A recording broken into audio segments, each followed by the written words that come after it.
Hello, this is Biology 23.1, and I'm just going to kind of give you a brief overview of 23.1 the best I possibly can.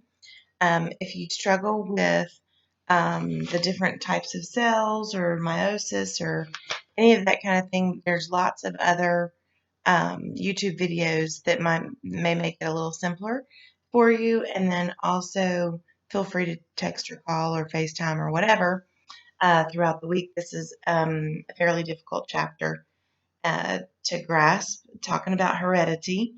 So heredity is just the transmission of the genes or the characteristics from parents to offspring. So basically what color skin you have, your eyes, somewhat of your personality traits, some of those would come. Some of them come from your environment as well.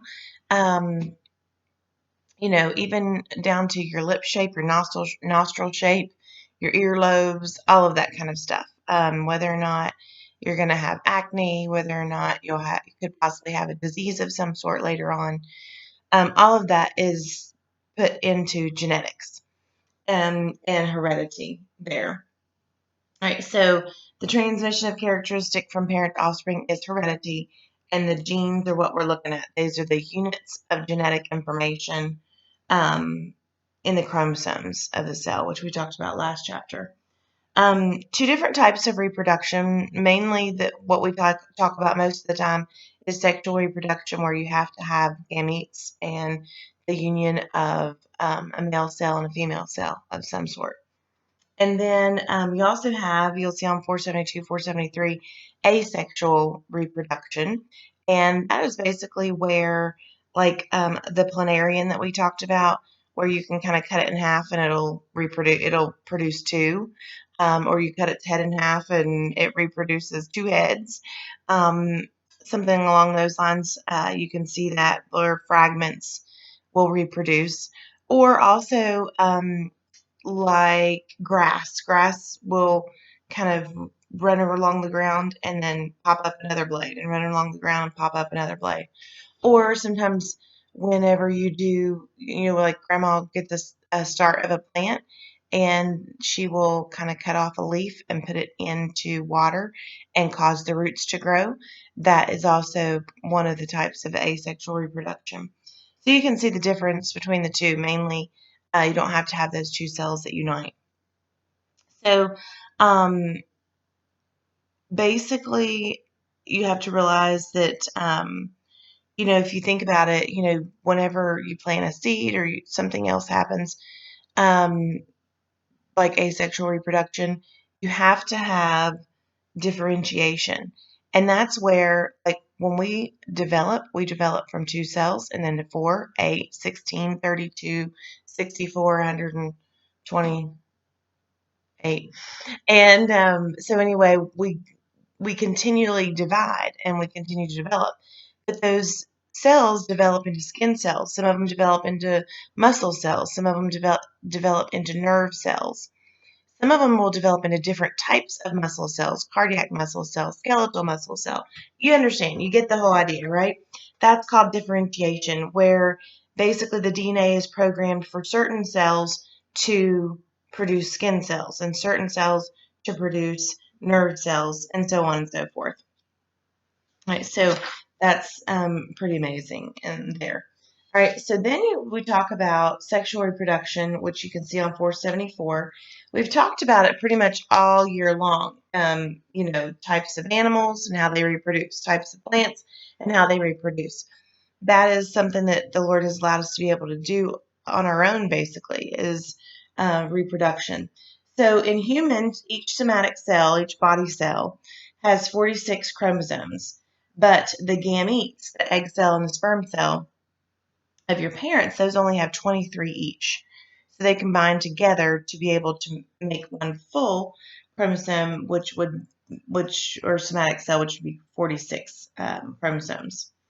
The egg and the sperm originate when germ cells and ovaries of females, testes of males undergo a specially designed type of cell division called meiosis. Now, don't get meiosis and mitosis mixed up. Meiosis is what we're talking about with sexual reproduction. Um, and so you can see on page 475 the miracle of meiosis. All right, you really want to pay attention to that, and then the divisions, the little bold terms there kind of on the side, that these are considered undergoing meiosis. And so the result of a single fertilized cell, that's going to be known as a zygote. And so when those unite, you've got a zygote. They are going to, each cell, the sperm cell and the egg cell, those are going to have what they call a half set or a haploid set. And that just means half set. And they come together to form the diploid set, all right, for that particular organism there. Look on page 475 and you'll see the different meiotic divisions. These are meiosis, basically. All right, interphase, you don't even see on here, right? You don't see on those little blobs there, each cell. And that's because that's when it's replicating, and this is basically like all during interphase. Like the cell doesn't replicate, it is actually doing whatever it's supposed to be doing. It's skin cells. It's, there, and it's protecting, and it's, has oil and all these other different glands in it and whatever. Whatever cell it is, and whenever it's doing what it's supposed to be doing for your body, it's in interphase. Right? Then when it's time for it to divide and to produce new cells, it will undergo these meiotic divisions. All right, so you see prophase, all right, the cell packages its DNA and into tightly bundled chromosomes. And make sure you look at this diagram here. This will help you to understand what's going on there.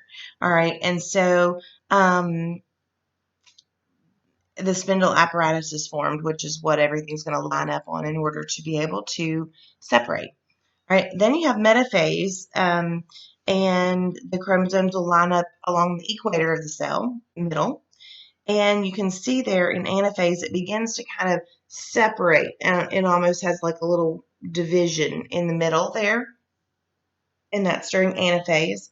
And then telophase is when it really starts to pinch off and have two cells.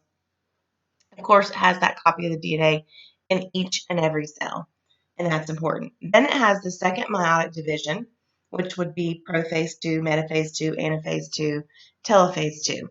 You definitely want to know prophase, metaphase, anaphase, telophase. All right, and however you can remember that, PMAT, PMAT. People make apples tasty. There you go. So prophase, metaphase, anaphase, telophase. Remember those. All right, so that is pretty much 23.1. And so make sure you go over this as much as you possibly can. All right, and you can see, like I said, meiosis has to do with the sexual reproduction that we're talking about, all for heredity. Have a good day.